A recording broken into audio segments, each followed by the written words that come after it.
유대인의 회당장이었던 야이로는 영향력이 큰 사람이었습니다. 그런데 그렇게 인생의 영향력을 크게 갖고 있는 사람의 가정에도 위기는 찾아왔죠. 인생길을 살다 보면 이런저런 어려운 일들을 예기치 못하게 만날 때가 있습니다. 야이로 가정의 입장에서 생각해 본 큰 절망의 사건이 아닐 수가 없어요. 생각해 보세요. 이제 12살입니다. 한참 피어날 꽃봉오리와 같은 나이에 죽고 만 겁니다. 42절 말씀을 읽다가 예수님의 마음도 이럴 수 있었겠구나라는 생각이 들었어요. 이는 자기에게 12살 된 외딸이 있어 죽어가미러라.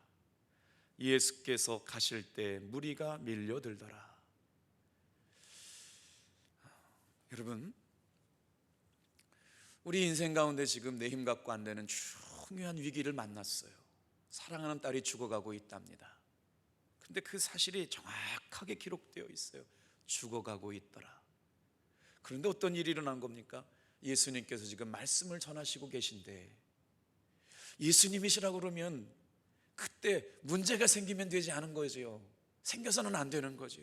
그런데 말씀을 나누고 말씀을 인도하는 가운데 사람들이 와가지고 수근수근거려요. 회당장 야이로의 딸이 죽었다. 그러니까 40절에서 46절 행간에는 기도를 부탁했던 회당장 야이로의 딸이 죽어감이었더라라고부터 시작해서 죽었더라라고 시작하는 말씀에 주목해 보시길 바랍니다.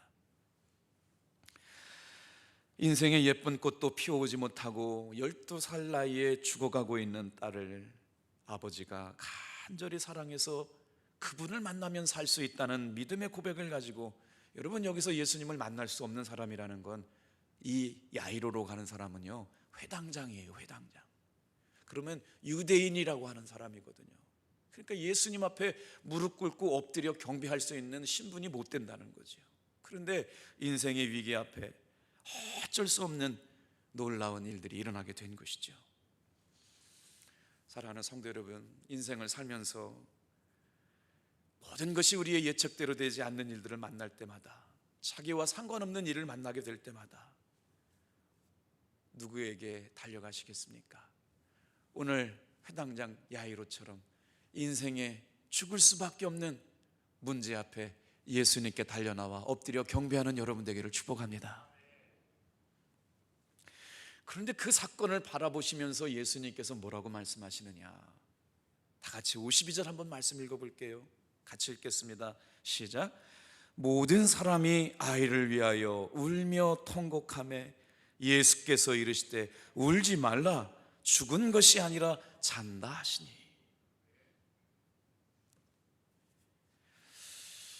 회당장은 지위가 있는 사람이었습니다. 10명의 회당장 중에 대표가 바로 회당장이에요.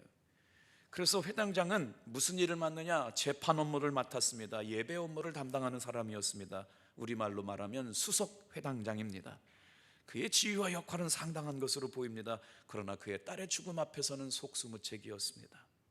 그러면서 50절도 보니까요, 예수께서 들으시고 두려워하지 말고 믿기만 하라. 그리하면 딸이 구원을 얻으리라. 3월을 시작하고 삶의 연약함을 간직한 채 기도하는 성도들이 분명히 말씀을 가지고 사모하여 은혜 받으러 올라오는 이 시간에 주님, 뭐라고 말씀드릴까요? 그랬더니 말씀을 묵상하다가 갑자기 이 말씀이 딱 제 마음에 들어왔어요. 우리 다 같이 한번 선포합시다. 삶에 어떤 어려움이 찾아오고 죽을 일이 생기고 고통스러운 일이 우리를 괴롭게 하더라도 다 같이 한번 선포할까요? 두려워하지 말고 믿기만 해라. 여러분, 이렇게 말씀하면 순간 떠오르는 말이 있을 거예요. 예수님이시니까 그랬겠지. 목사님이 예수님은 아니시잖아요. 목회하면서 이 문제가요 늘 제 마음속에 남아있어요. 예수님은 하실 수 있지만 김석기 목사는 못하는 거 아닌가? 예수님은 고치실 수 있지만 김석기 목사는 못 고치는 거 아닌가? 그런데 오늘 말씀을 읽다 보면 왜 우리가 그럼에도 불구하고 예수님께 나와서 기도해야 되는지를 알게 되었기 때문에 이 말씀을 들고 섰습니다. 자, 예수님께서 오셔서 하신 축복의 말씀은 단 두 가지입니다. 지위가 있든 지위가 없든, 가난하든 병들었든, 건강했든 건강하지 않았든, 예수님은 모든 사람이 구원받기를 원하셨고 예수님을 믿는 사람들 모두에게 전하신 말씀은 딱 두 가지였어요. 다 같이 한번 따라합시다. 두려워하지 말아라, 믿기만 해라. 오늘 여러분, 하나님의 말씀 앞에 사족을 달지 말아야 돼요. 오늘 우리가 하나님을 믿는 믿음의 성도가 되었다면 예수님의 말씀대로 믿는 여러분 되길 바랍니다. 그리고 나서 이 말씀을 주목해 보시길 바랍니다. 예수님께서 뭐라고 말씀하셨다고요? 죽어가는 딸아이에게 소식을 듣고 예배 말씀이 시작되었는데, 지금처럼 예수님께서 말씀을 시작했는데 막 사람이 뛰어와가지고 큰일 났습니다. 기도해 주시던 회당장 야이로의 딸이 죽었습니다. 지금 예배 시간이 시작되었는데 말이에요, 말씀을 전하고 있는 시간에 예수님 그냥 그만 괴롭게 해라고, 이미 딸이 죽었다고. 이게 무슨 말일까요? 우리 인생의 실존을 말하고 있는 거예요. 교회 나오면, 예수님께 가면, 예수님 믿으면 달라질 줄 알았는데, 예수님을 만나서 말씀을 듣고 부탁을 드렸는데도 불구하고 회당장 야이로의 딸이 죽어가다가 예수님을 만났잖아요. 그런데 예수님께서 말씀을 인도하는 가운데 사람이 와서 소문을 전해주는 거예요. 회당장 야이로의 딸이 죽었으니 예수님 괴롭게 하지 말아라. 끝난 거 아닙니까? 죽었는데 무슨 소망이 있습니까? 그런데 예수님께서 하시는 말씀은 놀라운 거예요. 오늘 여러분, 교회 성전에 올라올 때 들렸던 소문이 그 사람이 죽었다더라, 그분이 큰 병에 걸렸다더라, 큰일 났다고 하더라 라고 하는 사실이 팩트이고 맞는 거지만, 오늘 이 새벽에 나와서 우리가 기도할 때 예수님께서는 그 사실을 어떻게 바꿔주셨느냐? 다 같이 한번 따라합시다. 두려워하지 말고 믿기만 해라. 예수님은 그 사실을 알면서도 말씀하시는 겁니다. 그 사실을 보면서도 말씀하시는 거예요. 분명하게 그 일은 맞습니다. 그가 그 회당장 야이로 딸이 죽은 건 맞는 거예요. 그런데 그 상황에서 예수님께서 선포하시는 거예요. 두려워하지 말고 믿기만 해라. 이 말씀을 우리는 어떻게 받아야 될까요? 예수님께서는 지금 그 위기 앞에 있는 회당장 야이로뿐만 아니라 그 사건을 지켜보고 있는 수많은 사람들에게 선포하고 있는 거죠. 두려워하지 말아라, 믿기만 해라. 이 부분을 우리는 어떻게 받아들여야 되느냐? 사랑하는 성도 여러분, 3월 한 달 우리의 삶에 예기치 못한 어려운 일이 일어날 때 이 말씀은 이렇게 해석됩니다. 다 같이 한번 따라해 보세요. 생명의 주인이신 예수님 앞에 맡기는 거다. 믿는다는 건 맡기는 거예요. 우리가 병에 걸리지 않을 능력이 없어요. 사랑하는 딸이 권세도 있습니다, 지위도 있습니다, 영향력이 있는 딸이 온갖 걸 동원해도 사랑하는 딸이 죽어가는 걸 막지 못해요. 우리의 인간의 실존이 그렇습니다. 그런데 그 실존 앞에서 예수님은 뭐라고 말씀하시느냐? 두려워하지 말아라, 맡겨라, 믿기만 해라. 오늘 우리가 할 수 있는 일은 뭐예요? 어떤 어려움과 삶의 위기 앞에서 예수님은 지금 이 시간에도 동일하게 말씀하실 겁니다. 다 같이 한번 따라합시다. 두려워하지 말아라, 믿기만 해라. 믿기만 하라고 하는 말씀은요, 예수님께 맡기라는 거예요. 여러분, 전 이 말씀 묵상하다가 큰 위로를 얻었어요. 그래, 예수님께서 맡으시겠다는 건 바로 뭐예요? 예수님께서 해결해 주시겠다는 거예요. 예수님께서 오늘 이 새벽에 올라와서 3월 한 달 동안 간절한 기도의 제목을 가지고 믿기만 해라, 두려워하지 말아라 말씀하실 때 우리의 삶의 간절한 정말 중요한 문제를 예수님께 여러분 맡기시는 시간 되기를 축복합니다. 그러면 예수님께서 책임지시겠다는 것이고, 살리시든지 죽이신다겠다는 것이고, 맡긴 것에 대한 놀라운 결과물을 주시겠다는 겁니다. 오늘 3월 한 달을 시작하는 귀하고 복된 시간에 우리 성도님들 이렇게 새벽에 뵈니까 얼마나 감사한지 모르겠어요. 결국 예수님을 믿는다는 것은 예수님께 모든 것을 내려놓고 맡긴다.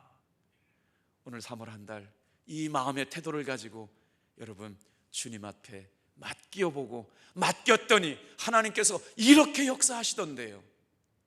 죽을 수밖에 없고 내 힘 갖고 안 되고 내가 어쩔 수 없는 한계 상황에 닥쳤을 때 맡겼더니 예수님께서 이런 응답 주시던데요 라고 고백할 수 있는 여러분 되기를 축복합니다. 예기치 않는 일들은 우리 인생 가운데 얼마든지 일어날 수가 있습니다. 여러분, 그때 회당장 야이로가 한 일을 좀 볼까요? 자, 40절 말씀을 읽고 다시 돌아올게요. 같이 읽겠습니다. 시작. 예수께서 돌아오심에 무리가 환영하니 이는 다 기다렸음이로라. 41절. 이에 회당장인 야이로라 하는 사람이 와서 예수의 발 아래 엎드려 자기 집에 오기를 간구하니. 여러분, 여기서 회당장 야이로의 믿음을 볼 수 있습니다. 수많은 사람들이 예수님을 따르고 있었어요. 하도 많아가지고 거기를 비집고 들어가서 내가 이렇게 죽을 문제가 있는데 예수님 나 좀 봐주세요 라고 말하기도 쉽지 않았습니다. 그런데 오늘 말씀에 보면 회당장 야이로라고 하는 사람은 그 부끄러움을, 자신의 신분은 내려놓은 거예요. 자기의 명예는 내려놓은 거예요. 자기의 지위는 내려놓은 거예요. 그리고 나서 여러분 보세요. 우리 집에 와달라고 할 때 그냥 와달라고 하지 않습니다. 예수님이 오시면 살게 될 텐데, 예수님이 기도해 주면 살게 될 텐데 라고 하는 믿음의 회당장 야이로가 있었어요. 그리고 나서 한번 표현 보세요. 예수의 발 아래 엎드려 내려놓고 믿고 맡기는 사람들의 마음의 태도가 어때야 되느냐? 첫째는 예수님 앞에 나와야 되고요, 둘째는요, 예수의 발 앞에 엎드렸다. 이게 뭘 의미할까요? 오늘 이 시간 우리의 마음 가운데 정말 예수님 앞에 겸손한 마음으로 우리의 마음을 쏟으며 기도하시길 바랍니다. 자, 41절 말씀 같이 읽을게요. 시작. 이에 회당장 야이로라 하는 사람이 와서 예수의 발 앞에 엎드려 자기 집에 오시기를 간구하니. 세상적인 지위로 말하면 예수님은 아무런 세상적인 지위가 없었어요. 그런데 그 당시에 회당장이라고 하면 세상적인 지위로 보면 예수님보다 훨씬 높은 지위와 권위를 갖고 있었던 사람이 체면을 내려놓습니다. 자존심을 내려놓습니다. 그리고 예수의 발 앞에 엎드렸다. 그리고 자기 집에 오시기를 청하는 겁니다. 3월 한 달 예수의 발 앞에 엎드려 모든 걸 내려놓고 맡길 수 있는 저와 여러분들 되기를 축복합니다. 자기 집에 오시기를 청해요. 성경을 보면 겸손한 모습을 가지고 와서 기도하는 사람들의 모습을 볼 수 있습니다. 열왕기하 3장을 보면 이스라엘과 유대와 에돔 사람들이 세 왕이 연합해서 모압과 전쟁을 하는 가운데 위기에 처해 있는데 세상에 누가 죽게 되느냐? 엘리사 선지자가 죽게 됩니다. 기도해서 부탁을 하는데 그들의 문제는 간단해요. 엘리사 앞에 와가지고요, 죽어가는 엘리사를 위해서 기도하니까 열왕기하 13장 14절 말씀 좀 읽어보세요. 엘리사가 죽을 병이 들매 이스라엘 왕 요하스가 저에게로 내려가서 그 얼굴에 눈물을 흘리며 가로되 내 아버지여 내 아버지여 이스라엘의 병고와 마병이여 하매. 전쟁을 앞두고 선지자가 죽어가고 있는데 선지자가 죽어가는 걸 마음 아파서 왕이 가가지고 뭐라고 그래요? 주의 종을 아버지라고 불러요. 여러분 이해가 됩니까? 왕이 선지자 엘리사를 아버지라고 부르면서 그의 죽어감을 안타까워하는데 그 기도로 인하여 여러분 전쟁은 승리로 바꿔주시는 줄로 믿습니다. 오늘 예수님께 나와서 엎드렸다. 예수님께 나와서 겸손하게 기도했다.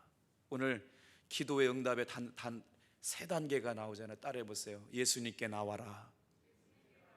예수님께 엎드려라. 기도해라. 기도 응답의 프로세스가 그래요. 오늘 3월 한 달 여러분은 예수님께 기도하러 나오신 줄로 믿습니다. 이제 말씀을 마칠 텐데 말씀이 맞춰지면 여러분 모든 연약함, 부족함, 아픔, 속상함 주님 앞에 다 엎드려 내려놓으시는 겸손함을 가지고 기도합시다. 예수님께 나와서 내가 뻐길 이유가 뭐가 있겠어요?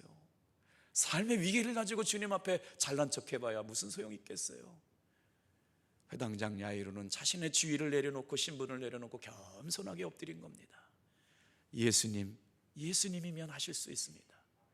오늘 저와 여러분의 기도도 마찬가지 아닌가요? 오늘 우리는 능력이 없지만 예수님이 하시면 됩니다. 되게 많은 사람들은 예수님께 나오기는 하지만 무릎은 꿇지 않습니다. 왜요? 겸손함이 없기 때문이죠. 몸이 뻣뻣하고 엎드리지 않습니다. 겨우 입은 열지만 엎드리지는 않지요. 그러나 회당장 야이로는 예수님께 나왔습니다. 엎드렸습니다. 발 아래 무릎을 꿇었습니다. 그의 겸손함을 말하는 겁니다.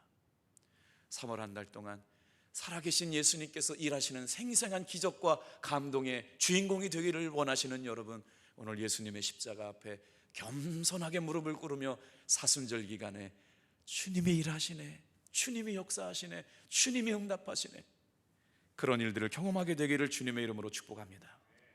자, 예수님께서 뭐라고 말씀하시느냐? 여러분 49절 전반절을 후반절을 보고 또 말씀을 나눠야 되겠네요. 49절 모습이에요.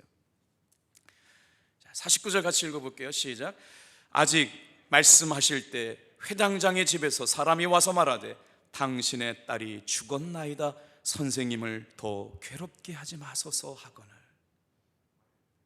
예수님 앞에 나왔습니다. 기도했습니다. 예수님을 모시고 들어갔습니다. 그런데 말씀 중에 회당장의 딸이 죽었습니다. 무슨 말인가요? 예수님 만나면 문제 해결될 줄 알았는데, 믿음 생활 잘하면 안 넘어질 줄 알았는데, 교회 나와서 신앙생활 잘하면 삶의 위기 안 만날 줄 알았는데, 교회 다녀도 어려운 일이 많다. 다른 말로 얘기하면 기도해도 왜 예수님 응답 안 주셨느냐, 이렇게 물어볼 수 있는 것이잖아요. 그때 예수님의 담대한 믿음의 선포를 기억하세요. 자, 시카고에서 목회하시던 무디 목사님이 목회하시는 교회에 불이 났답니다. 사람들이 다 무디 목사님을 조롱했어요. 여러분 한번 생각해 보세요. 교회에 불이 났으니 목회하시는 목사님 목회가 얼마나 어렵겠습니까? 니들이 믿는 하나님은 죽었다. 다 사람들이 손가락질하면서 무디 목사님을, 하나님이 살아계시다면서 니들이 섬기는 교회 회당에 불이 났다고 그러냐? 그때부터 무디 목사님은 기도하기 시작합니다. 하나님, 교회에서 불이 난 일이 하나님이 살아계신 것에 증거가 되는 일이 되게 도와주옵소서. 제가 동부연에서 목회할 때 저를 참 사랑해 주셨던 춘천중앙감리교회 권호석 감독님이 계셨어요. 저를 정말 건축할 때 어려워서 그 교회가 한 6천 명 모이는 교회였는데 주일 저녁 설교를 맡겨주셔가지고 30분 설교했는데, 그 교회도 교육관을 건축하고 있어서 여력이 없었는데 30분 설교했는데 1,000만 원을 주셨더라고요.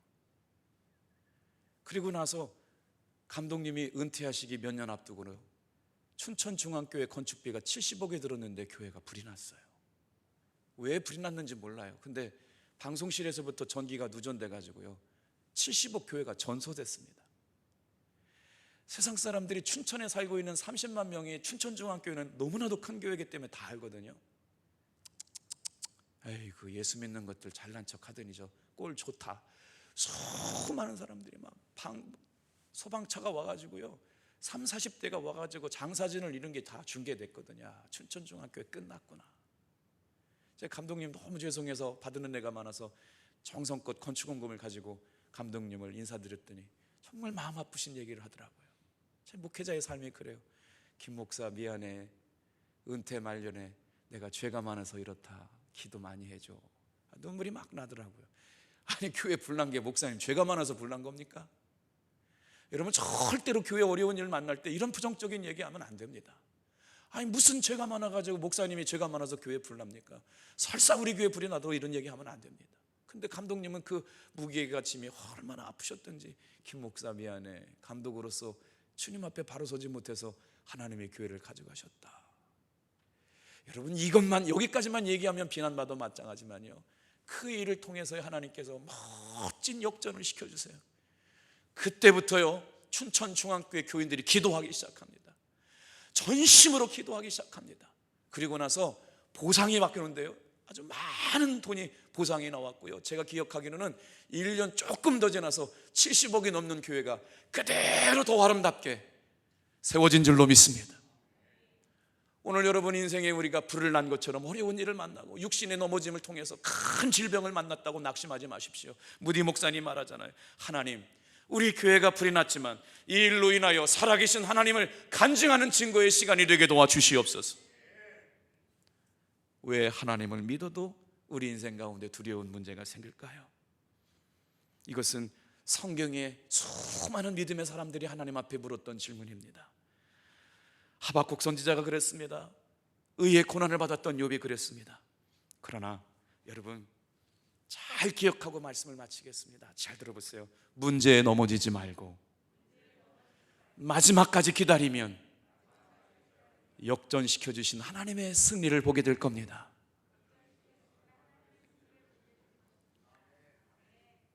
오늘 우리 인생 가운데 지금은 어려운 문제들로 가지고 중간평가할 수 있지만 이 문제를 가지고 끌어안고 기도할 때 예수님 앞에 나와서 무릎 꿇고 모든 걸 내어놓고 믿었잖아요. 믿는다는 건 맡긴다는 거예요. 맡기게 될 때 예수님께서 뭐라고 말씀하십니까? 두려워하지 말아라. 믿기만 해라. 믿는 건 맡기는 겁니다. 그랬더니 어떤 대답이 돌아와요? 50절 예수님께서 말씀하시고 선포하십니다. 시작. 예수께서 들으시고 이르시되 두려워하지 말고 믿기만 해라. 그리하면 딸이 구원을 얻으리라. 그리고 나서 모든 사람들이 통곡하는 얘기가 52절 나오고요, 54절 그 유명한 말씀이 나옵니다. 54절 같이 읽고 마칠게요. 시작. 예수께서 아이의 손을 잡고 불러 이시되 아이야 일어나라 하시니. 사랑하는 성도 여러분, 새 봄이 시작되었습니다. 꿈이 있게, 갈망이 있게, 소망이 있게, 희망이 있게 새날을 맞이하시기를 주님의 이름으로 축복합니다. 그래서 지금 이 시간 예수님께 나와서 우리가 할 일은 뭐예요? 예수님의 손잡고 일어나는 일입니다. 우리가 일어날 수 있는 근거가 있습니다. 믿음입니다. 예수님께서 회당장 야이로를 고친 것은 다른 게 아닙니다. 믿음으로 여러분 두려움은 떠나갈 줄로 믿습니다. 이 시간 예수님께서 동일하게 암이 걸려있는 가족에게, 인생에 절망할 수밖에 없는 사람에게 오셔서 말씀하실 것도 회당장 야이로의 믿음을 보시고 역사하셨던 것처럼 믿기만 해라. 믿었더니 예수님께서 뭐라고 응답하세요? 일어나라. 회당장 야이로의 딸을 붙잡고 일으켜 세워주셨던 것처럼 3월 한 달 삶의 어떠한 고난 앞에서도 예수님 앞에 나와서 엎드리며 무릎을 꿇으며 기도하며 주님의 은혜를 믿고 맡겼던 사람들에게 살게 하시고 일어나는 역사가 경험될 줄로 믿습니다. 이제 오직 믿음으로 살기를 다짐하고 기도하는 우리들에게 동일한 역사 이루실 줄 믿습니다. 우리 찬양하겠어요.